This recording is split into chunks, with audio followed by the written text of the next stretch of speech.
Адам,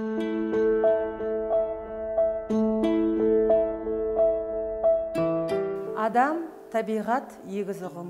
Бұл бүгінгі тәрбие сағатымыздың басты тақырыбы болмақ. Сабақтың мақсаты оқушыларды қоршаған ортаны қорғауға, елін, жерін сүюге, мейірімділік пен жанашырлыққа баулый отырып, экологиялық білім беру. Табиғаттың адам өмірі үшін қажеттілігін түсіндіре отырып, оқушылардың өз пікірлері арқылы шешім шығаруға үйрету, дүние танымын кеңейту. Тәрбие сағат барысында балалардың экологиялық білімдері тереңдей түсіп, таным көкжиектері мен сыни ойлау қабілеттері дами түспек. Қайырлы күн баршаңызға. Бүгінгі тәрбие сағатымыз форум конференция форматында өтпек. Бұл жанрды таңдаған себебім, оқушылар бір сәтке болса да өздерін ересек адам секілді сезініп, делегат рөліне қойып, маңызды, актуалды проблемаларды көтеріп, өзіндік ойларын сыни тұрғыда жеткізе білуге тәрбиелеу, ашық алаңға пікір таласқа шақыру. Бұл әдіс оқушылардың қызығушылықтарын оятып, белсенділіктерін арттыра түседі. Неге десеңіз, әдеттегі тәрбие сағаттарға қарағанда оқушылар өздерінің ойларын еркін, ересек адамдар сияқты жеткізуге мүмкіндік алады. Ендеше модератор мен делегаттар арасында өрбейтін конференцияға кезек берсек.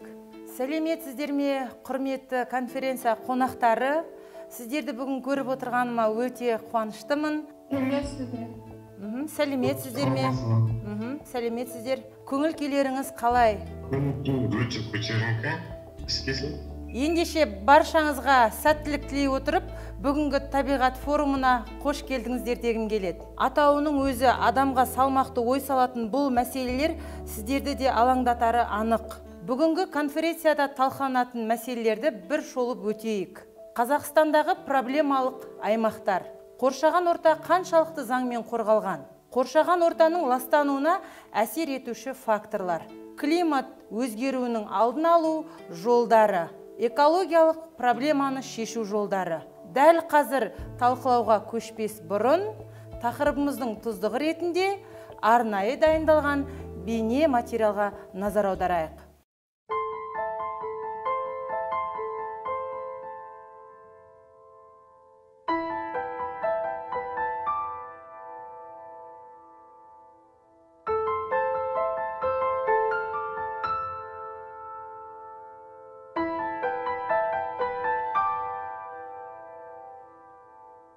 Экология сөзін ең алғаш неміс халқының ғалымы Эрнест Геккель 1866 жылы енгізген болатын. Ал түпкі мағынасына келетін болсақ, экология латынша үй, баспана, ілім деген ұғымдарды білдіреді. Яғни, жеке организмнің қоршаған ортамен қарым-қатынасын, ортаға бейімделу заңдылықтарын, организмдер қауымдастықтарының эко-жүйелердің, биосфераның ұйымдастырылу және қызмет атқару заңдылықтарын зерттейтін ғылым. 20 ғасырдың басында экология жеке ғылым ретінде таныла бастады. Бүгінгі таңда экологиялық қауіпсіздікті қамтамасыз ету халықаралық қауіпсіздік бағыттарының бірі болып саналады. Өкінішке орай, Қазақстан Республикасының экологиялық проблемалары күні бүгінге дейін жетерлік. Био және адам экологиясы бойынша Қазақстан Республикасы әлем назарында екені рас. Экология мәселесі сөз болғанда Арал теңізі мен Семей полигоны бірден ойға оралады. Ал бір кездері арнасынан асып тасыған Арал теңізінің өзгеріске ұшырау тарихы айтпасақ та белгілі. 2009 жылы Қазақстан Республикасының статистикасы агенттігінің мәліметіне сүйенсек, атмосфералық ауаға шығарылатын зиянды заттар мөлшері 2,3 миллион тоннаға жеткен және соңғы 10 жыл бойында тұрақты деңгейде сақталып отыр. Сондай-ақ ауасы лас қалалардың қатарына 11 қала жатқызылса, соның ішінде 7-і ластану деңгейі жоғары қалалар қатарында. Жалпы Қазақстан бойынша жыл сайын атмосфераға түрлі стационарлық көздерден 2,5 миллион тоннадай, ал бір ғана көліктердің улы газдарынан 1 миллион тоннадан асатын зиянды заттар шығарылады екен. 2017 жылы Қазгидрометтің берген мәліметінше Қазақстан Республикасы ауасы ластанған 10 қала белгілі болған еді. Ал 2018 жылғы статистикалық мәлімет бойынша алып шаһар саналатын Алматы әлем бойынша ең ластанған 100 қаланың ішінде 95 орынға жайғасқан. Ұлттық және жергілікті экологиялық өзекті проблемаларды оңтайлы шешу бүгінгі күннің басты тақырыбына айналғаны өтірік емес. Ендеше бұл олқылықтарды түбірімен жою үшін қайтпек керек. Жер анаға жанашырлықты кімнен бастаған жөн?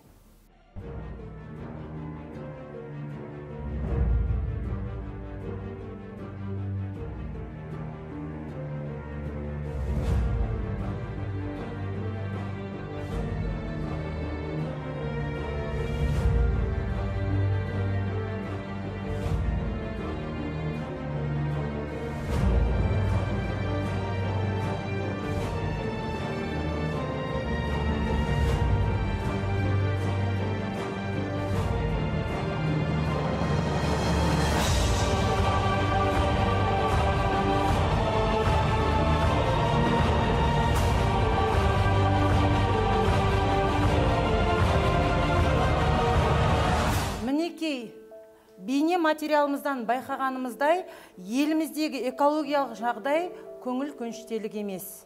Оған себеп сіз бен біз. Өкінішке орай, адамзат күнделікті өмірде өзінің әр әрекетімен табиғатқа қаншалықты зардап тигізіп жатқанын біле бермейді екенбіз.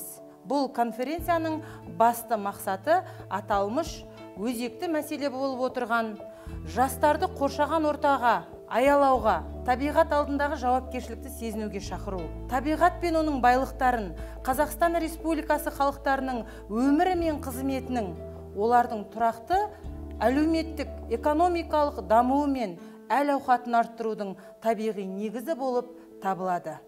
Дегенмен экологиялық сауатымыздың төмендігінен бар қорымыздан айырылып, азайып, қоршаған орта өзгеріске ұшырауда. Ендеше нақты ақпараттан хабардар болу үшін Қазақстанның экологиялық аймақтарынан келген делегат мүшелеріне сөз берейік. Менің есімім Меруерт Нұржанқызы. Бүгінгі жиынға Нұр-Сұлтан қаласының атынан қатысып отырмын. Қала тұрғындарының саны 1.136.008 адамды құрайды. Әкімшілік жағынан қала 4 ауданға бөлінген. Нұр-Сұлтан қаласының территориясы аумағы 797,133 км квадрат. Ал климаты аса континенталды. Бас қаламыздың ауа сапасы жақсарды деп айтуға әлі ерте. Әкімшілік тарапынан бірқатар жұмыстар атқарылып жатыр. Сембек Ақмарал Жылбекқызы.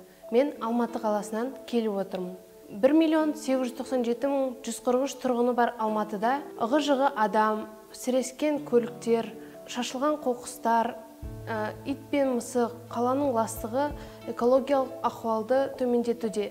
Алматы бүгінде дүниежүзінің 25 ластанған қаланың қатарына еніп отыр. Мен Әленова Балжан Серікқызы. Сырдарияның оң жағалауында орналасқан Қызылорда қаласынан келіп отырмын. Қаламыздың тұрғындар саны 241.416 адам. Қызылорда қаласы 8 әкімшілік аумақтық бірліктен тұрады. Ауыл шаруашылығын дұрыс жоспарламау, су қорын есепке алмау, жерді игерудің агротехникалық шараларын сақтамау салдарынан Қызылорда облысының экологиясы зардап шеккені белгілі. Қоршаған табиғи ортаның жағдайы адамдардың денсаулығына кері әсерін тигізіп жатыр. Менің есімім Тұрарханова Аяжан. Мен осы конференцияға Семей қаласы болып келіп отырмын. Экология жайында сөз қозғалған кезде әрбір адамның ойына Семей қаласы кіреді. Және де экология ол көпті алаңдатқан мәселелердің бірі. 323.721 тұрғыны бар рухани астанамыздың аумағы селолық округтерді қосқанда 27,5 мың шаршы метрді құрайды. Полигон мәселесін шешуде әлі де күн тәртібінен түспей тұр. Оның қоршаған ортаға, табиғатқа, халыққа келтірген зардабы және радиоактивті қалдықтарды жою проблема халықаралық мемлекеттік деңгейде жүргізілуі керек деп есептеймін. Ақтау қаласының экологиялық мәселесін көтере келдім. Мен өзімді толғандырған мәселені жыр шумақтарымен жеткізгім келеді. Қайда сұлу табиғат, тіршіліктің анасы, табиғат елдің панасы. Мөлдір таза аспаным, мөлдір таза ауамды аңсады ой жас жаным. Балтырған табиғат, қайда кеткен кешегі, қайта қалпына келтіру оңай болмас кешенді. Бәрекелді, көп рахмет. Расында табиғаттың таңғажайыбы көздің қарашығындай сақталуы қажет деп есептеймін. Келесі атыраулық делегатқа сөз берілсін. Менің есімім Маралбек. Мен 270.882 тұрғыны бар Атырау қаласынан келіп отырмын. Біздің қаламыздың экологиялық жағдайы қандай екені барлығымызға белгілі болса да, қысқаша тоқталып өтуді жөн санаймын. Қыста ылғал қармен сипатталатын салқындығы бар қаламыздың мәселесі мәз емес. Атырау маңындағы мұнай өңдеуші зауыттың өндіріс қалдықтары қоршаған ортаға кері әсерін тигізіп жатыр. Мысалға, Каспийдің экологиясы бүгінгі күні дағдарыс деңгейіне жақындығы, теңіз жанындағы жердің және ауаның ластануы, тірі ағзалардың, жәндіктердің және өсімдіктердің азаюы, аурудың көбеюі айтылып жүрген мәселелер болғанмен әлі шешуін тапқан жоқ. Менің есімім Әсел, бұқаралық ақпарат құралдарында экология тақырыбын көтеріп, қоршаған ортаның ахуалын зерттеп жүрген журналистпін. Бұл өте күрделі мәселе екендігі анық. Себебі ғалымдарымыз қазіргі таңда экология мәселесі атом қаруынан да қауіпті деп дабыл қағуда. Бүгінгі конференцияда өзекті сұрақтар өз шешімін табады деген үміттемін. Расында газет журналдарға мақала жазу, баяндама жасау, теледидардан мәліметтер беру, жазушылармен, ғалымдармен кездесулерді көптеп өткізудің экологиялық мәселені шешуде маңызы зор екенін жақсы білесіздер. Бұқаралық ақпарат құралдарының өкілдері белсенді болуы, жастарға ой салатын танымды ақпарат таратуы сіз бен біздің ортақ мақсатқа жетудегі жолымызды жеңілдете түсері анық.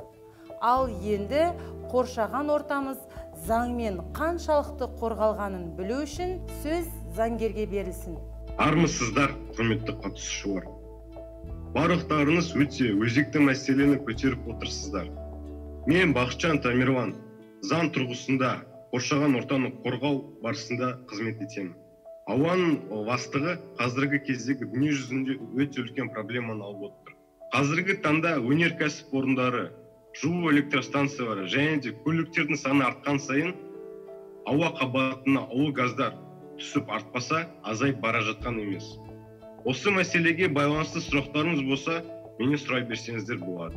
Дәл бүгінгі пікірталас алаңында еліміздегі экологиялық ахуалдың жай күйі толықтай баяндалып, сіздердің тараптарыңыздан пайдалы кеңестер айтылады деген ойдамын.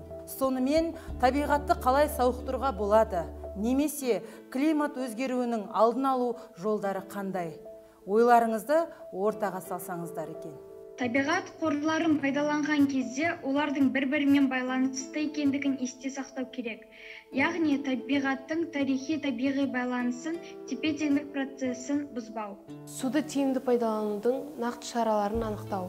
Табиғат ресурстарын сол қалпында сақтау үшін қорықтар, ұлттық саябақтар мен басқа да ерекше қорғалатын объектілерді көбейту қажет деп ойлаймын. Жасыл технологияларға инвестиция салу үшін бизнесті ынталандыру маңызды. Табиғат байлықтарын пайдалану барысында оның жергілікті жер үшін маңызы мен қорын қатаң есепке алу керек. Бұл әсіресе орман қоры үшін қажет. Мысалы, Амудария мен Сырдария өзендерін ауыл шаруашылығы барынша пайдаланып, оның Арал теңізі үшін маңызы ескерілмеді.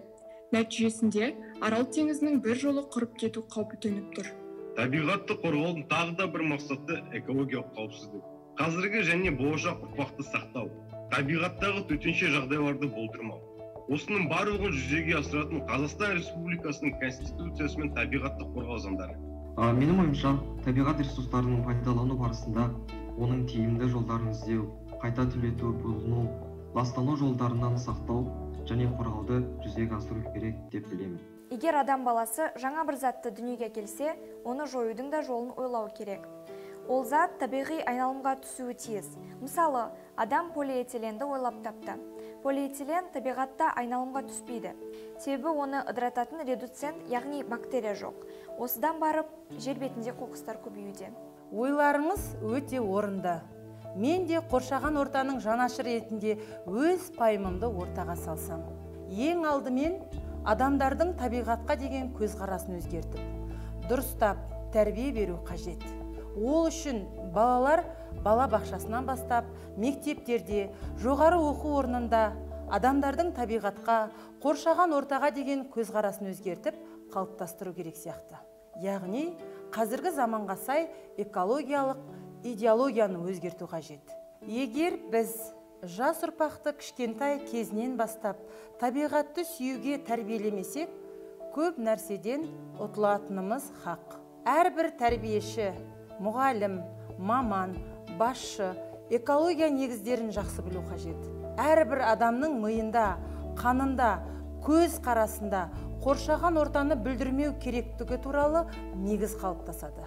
Адамдар сонда ғана туған жерін, оның табиғатын қорғауда белсенділік көрсете алады. Ендігі кезекте жауапсыз қалған, көтерілмеген сұрақтар болса, бір-бірлеріңізге қоюларыңызға рұқсат. Менің заңгерге қояр сұрағым бар еді. Біздің қоршаған орта заңмен қаншалықты қорғалған және қоршаған ортаны ластаушы кәсіпорындар мен жеке тұлғаларға қандай шаралар қолданылады? Ал сұрағыңызға рахмет. Экологиялық заң нормалары мен талаптарын бұзушылық фактілері анықталған жағдайда Қазақстан Республикасының экология кодексінің 117 бабына сәйкес мемлекеттік экологиялық инспектор қоршаған ортаға немесе халықтың денсаулығына аса ірі залал келтіруге әкеп соққан жайлардың алдын алып, экологиялық нормалар мен талаптарды қатаң сақтауға шақырады. Табиғат пайдалану шарттары бұзылған ретте Қазақстан Республикасының заңнамасында белгіленген тәртіппен лицензияны тоқтата тұру немесе одан айыру жөнінде ұсыныстар енгізуге. Қазақстан Республикасының экология заңын бұзушылық көріністерін жою жөнінде нұсқалармен беруге. Қазақстан Республикасының заң талаптарын бұза отырып жүзеге асырылатын шаруашылық және өзге де қызметті шектеу, тоқтата тұру және тыйым салу туралы сотқа талап арыздап түсіруге құқығы. Темірлан Бақытжанұлы, сіз бізге көп ақпарат беріп өттіңіз. Сізге алғысымыз шексіз. Табиғат бізге ата-бабамыздан мұраға қалған ең қасиетіміз. Адамның тағдыры табиғатқа байланған. Сол себепті де конференциямыздың тақырыбы адам мен табиғат егіз ұғым деп аталды. Өткізіліп отырған конференцияның қорытынды бөліміне де келіп жеттік. Пікірталас барысында айтылған ойларды ескере келе, ортақ 10 шешім құжатын шығарасыздар. Табиғат көркейіп, желегі жасыл тартса, адамның да тынысы кеңейіп, көңілі көтерілері анық. Ал ол өзіміздің қолымызда. Олай болса, ұсыныстарыңызбен қорытындыласақ. Қала делегаттары бойынша осындай шешімдер қабылдадық. Құлағдар болыңыздар. Өңірлердің экологиялық жағдайларын жақсарту мақсатында ауа қабатына улы заттарды тазалау шараларын жоспарлау. Автокөліктердің түтіндеуі мен оның улылығы деңгейін үнемі бақылау. Қоршаған ортаны қорғау туралы заңды күшейту керек. Табиғатты таза ұстауды әркім өзінен бастау қажеттігін түсіндіру. Табиғи жолмен тез ыдырайтын заттарды пайдалануды қолға алу. Қоқыстарды қайта өңдеу керек. Суды үнемдеу керек. Көліктердің орнына велосипедпен не жаяу жүру керек. Жарықты пайдаланып болған соң өшіріп жүру керек. Топыраққа кері әсерін тигізетін химикаттарды қолданбау керек. Елімізді экологиялық апаттан құтқару үшін көпшіліктің күші, күресі қажет деп білем. Бүгінгі форумда талқыланған тақырыпты тұжырымдай келе, күллі әлемді алаңдатқан экология мәселесінің жауапкершілігі мен айрықша ауыртпашылығын айқын сезіне түскендейміз. Тыныс алып отырған мынау ауаңыздан бастап, күнделікті пайдаланып отырған ас суыңызға дейін осы экологияға байланысты екені кім-кімге де белгілі. Сайып келгенде ол адамның денсаулығына келіп тіреледі. Ал халқымыздың денсаулығы мемлекетіміздің баға жетпес байлығы алтын қазынасы.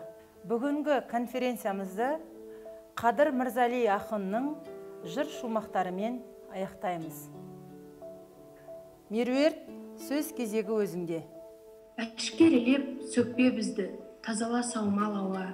Самалыңнан заводтың мұржасындай өкпемізді. Санадан гөрі кейде сезім жедім, сезімсіз болар менің сөзім жедім. Табиғат, емде мені оралайын, өзінсіз күн жоғына көзім жетіп.